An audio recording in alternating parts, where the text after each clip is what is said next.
नमस्कार, मेरा नाम अनुजा कपूर है और मैं एक क्रिमिनल साइकोलॉजिस्ट हूँ, एक एडवोकेट हूँ, ऑनरेरी स्पेशल पुलिस ऑफिसर हूँ नॉर्थ वेस्ट डिस्ट्रिक्ट की,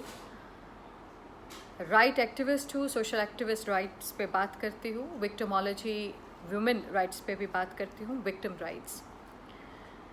आज मॉमप्रेन्योर सर्कल ने मुझे इनवाइट किया कि मैं एक छोटी सी वीडियो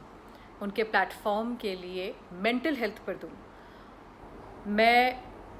इस फोरम को बधाई देती हूँ कि इन्होंने इस तरीके के मुद्दों को उठाया और मेंटल हेल्थ जो आज के वक्त के लिए एक प्राइम फोकस बन चुका है, उसके ऊपर बात करी जा रही है। सबसे पहले मेंटल हेल्थ को समझने के लिए सबसे बड़ी बात जो आगे आती है, उसको ये एक्सेप्ट करना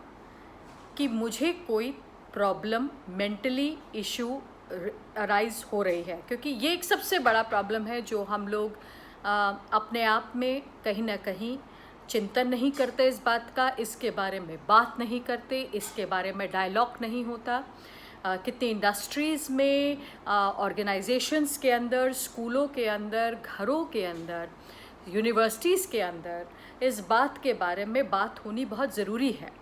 अपार्ट फ्रॉम दिस, पुलिस थानों में, जुडिशरी के अंदर आप बात कर लीजिए, जहाँ पर अभी हमने माइग्रेंट्स का इशू देख रहे थे, वहाँ पर जहाँ पर लोगों में एक खुद में कहीं ना कहीं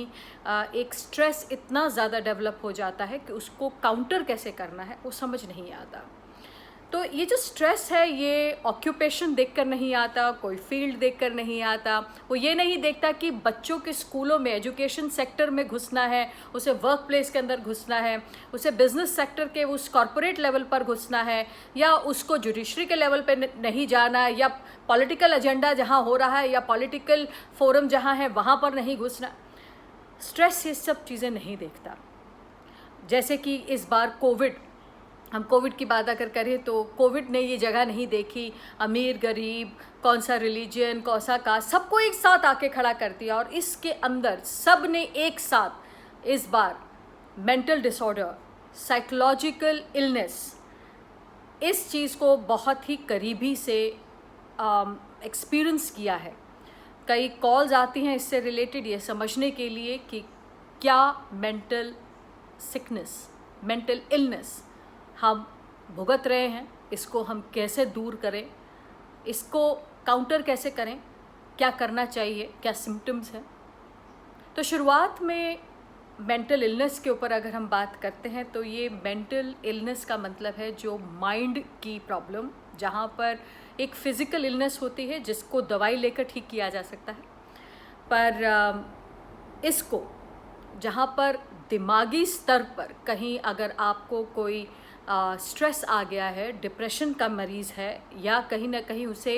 होपलेसनेस की फीलिंग आती है, उसी को मेंटल इलनेस कहा जाता है। जो आपके हर रोज़ कामचर्या के अंदर एक कहीं ना कहीं हिंड्रेंस बन जाए,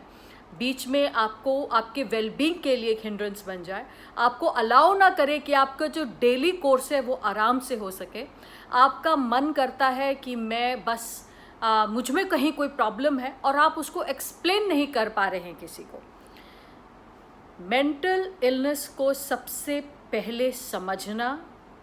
उस प्रॉब्लम को ज्ञात करना कि आपको मेंटल इलनेस है, सॉल्यूशन उसके बाद आता है।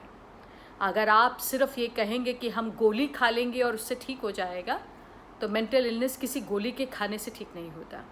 आप उसे फिजियोलॉजिकली इस प्रॉब्लम को फिजियोलॉजिकल इफ़ेक्ट, जहाँ पर आप बात करेंगे कि हम डॉक्टर के पास चले जाएं, कौन सा डॉक्टर, जो फिजिशियन हो, हम फिजिशियन के पास चले जाएं तो वो हमें इसको ठीक कर देगा, नहीं। Mental health, mental illness, mental sickness, ये दिमागी डॉक्टर के पास, साइकोलॉजिस्ट, काउंसलर्स, इनके पास जाकर ही आप अपनी बात की, अपनी व्यथा को सुनाकर ही ठीक कर पाएंगे। इसके अंदर MBBS के जो डॉक्टर्स हैं, जिनके पास MD है, जो साइकाइट्रिस्ट हैं, उनके पास इस बात की डिग्री है कि वो आपको कोई नर्व न्यूरॉन्स के लिए, सूदिंग के लिए, आपको कहीं एंटी स्ट्रेस ना हो, आपको स्लीपिंग पिल जहाँ पर दी जाती हैं ताकि आपके न्यूरॉन्स को थोड़ा धीमा कर दें या उसके अंदर जो उत्तेजना इतनी ज़्यादा हो रही है उसको कम कर दे, तो ये उनके पास इफ़ेक्ट होता है, उनके पास ही इस बात की डिग्री होती है। जो साइकोलॉजिस्ट होते हैं और काउंसलर्स होते हैं वो ये हेल्प करते हैं कि कहाँ वो आपको इस चीज़ में कैसे हेल्प कर सकते हैं। मेरी बात जो यहाँ पर मेंटल हेल्थ से रिलेटेड है उसके अंदर यही है कि कहीं जब आप में ये लगने लगता है कि मेरा जीना व्यर्थ है, होपलेसनेस की फील हो, आपको ये लगता है कि मुझे कोई सुनना नहीं चाहता, मैं मर जाना चाहती हूँ या चाहता हूँ, मेरे ऊपर इतना ज़्यादा ज़ोर है कि कोई मेरे ज़ोर को कोई कम करना नहीं चाहता, रेदर उसमें बढ़ाने की कोशिश कर रहा है, मैं कहाँ जाऊँ, किसके पास बैठूँ, कौन मुझे सुनेगा, और मुझे सिर्फ गोली खाकर ही काम करना है, मेरा जन्म अब सिर्फ इसी के लिए हुआ है कि मैं बस ऐसे ही मरती रहूं और मैं ऐसे ही करते चली जाऊं। PTSD, post traumatic stress disorder, कई औरतें इसको फेस करती हैं और कई डिप्रेशंस, कई मेंटल हेल्थ के इश्यूज़ आप जब बच्चे पैदा होते हैं तो पोस्ट नेटल आप डिप्रेशन वहाँ पर भी आता है, छोटे छोटे बच्चों में आता है, बच्चे जो स्कूलों में जाते हैं उनके ऊपर इतना स्ट्रेस होता है काम को ख़त्म करने का, परफॉर्मेंस देने का, उनके माँ बाप उनसे कुछ मांगते हैं, टीचर्स उनसे कुछ मांगते हैं, ट्यूशन के लोग उनसे कुछ मांगते हैं, और कहीं ना कहीं जब हम कॉलेजेस में जाते हैं वहाँ पर अलग किस्म की चीज़ें होती है, आप रिलेशनशिप में पढ़ते हैं वहाँ पर अलग किस्म का स्ट्रेस है। इन सबको अगर हम मिला लें तो ये सारा मेंटल स्ट्रेस है, मेंटल इलनेस है। इसको निकाला कैसे जाए, इसको फेस कैसे करें? सिम्टम्स यही हैं कि आपको ना खाना खाने का मन करेगा, आपको रोने का मन करेगा, कोई आपको ज़रा सा कुछ कह देगा तो आप जोर जोर से रोने लग जाओगे, लड़ने लग जाओगे, बिल्कुल नहीं खाओगे या बहुत खाने लग जाओगे, नहीं सोओगे या बहुत ज़्यादा सोने लग जाओगे, मन नहीं करेगा बाहर जाने को या बाहर ही जाकर लोगों के बीच में आप अपने आप को अकेला महसूस करोगे, इंटॉक्सिकेशन, शराब, ड्रग्स, इसका सहारा लोगे, आप अकेला महसूस करते रहोगे और आपको लगता है कि बस अब मैं अकेले कमरे में बंद होना चाहती हूँ, या मैं बाहर भी जाकर भी मेरे को कुछ मन नहीं कर रहा, या मेरे लिए कहीं पर भी कोई इम्पोर्टेंस नहीं है, मेरा जन्म एक फेलियर है। इसको ठीक कैसे करें? इसे ठीक सिर्फ आप ही कर सकते हैं, और वो आप जब डॉक्टर के पास जाते हैं तो सबसे बड़ी प्रॉब्लम होती है क्यों डॉक्टरों के पास हम जाते हैं, जो इन्हीं का इलाज करते हैं, जो स्पेशलिस्ट होते हैं, क्योंकि वो आपको सुनना जानते हैं, क्योंकि हमारी रोज़मर्रा की ज़िंदगी में कोई आपको सुनने वाला नहीं है।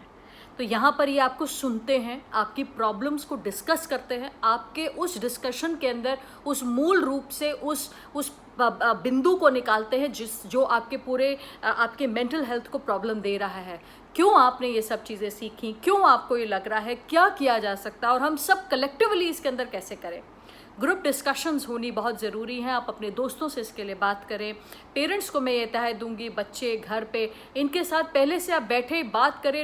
जिन लोगों को डिप्रेशन का मरीज़ हैं, जिनको समझ में नहीं आ रहा है, जो आपसे अचानक से बात कर रहे हो, अचानक से कटना शुरू हो गए, तो उनको काटिए मत, उनके साथ रहना बहुत ज़रूरी है। उन्हें हर रोज़ फ़ोन कीजिए, उनके पास बैठिए, अगर दूर कॉल्स पर हैं, आप जा नहीं सकते हैं।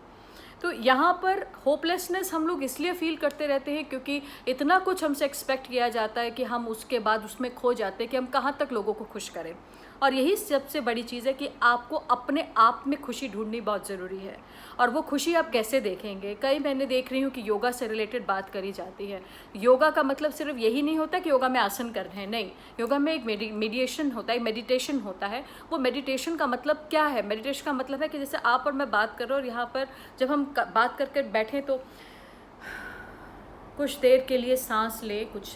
क्योंकि कभी कभार हमारे लिए बहुत ज़्यादा हो जाता है, एक एनर्जी लेवल इतनी हाई हो जाती है, एड्रेनल लेवल इतना बढ़ जाता है कि उसको शांत करना बहुत ज़रूरी है। हर चीज़ का आंसर नहीं मिलेगा, इसलिए उसके पीछे भागना मत, और कुछ टाइम के लिए अपने आप को कभी कभार अपना मी टाइम ज़रूर ढूंढिए, अपने आप में ढूंढना शुरू कीजिए कि आपका वक्त क्या है। अगर ग्रीन टी या चाय पीने के लिए बैठ जाती हैं या पार्लर चली जाती हैं तो ये आपका वक्त है। ना बोलना सीखिए, हर समय हर एक के लिए तत्पर होना, खड़े होना ज़रूरी नहीं है। और मैं यही कहूँगी कि अपने आप को वक्त देते हुए आप किसी और को प्यार कर पाएंगी, किसी और की मेंटल सिकनेस को समझ पाएंगी। तो सबसे पहला वक्त है अपना।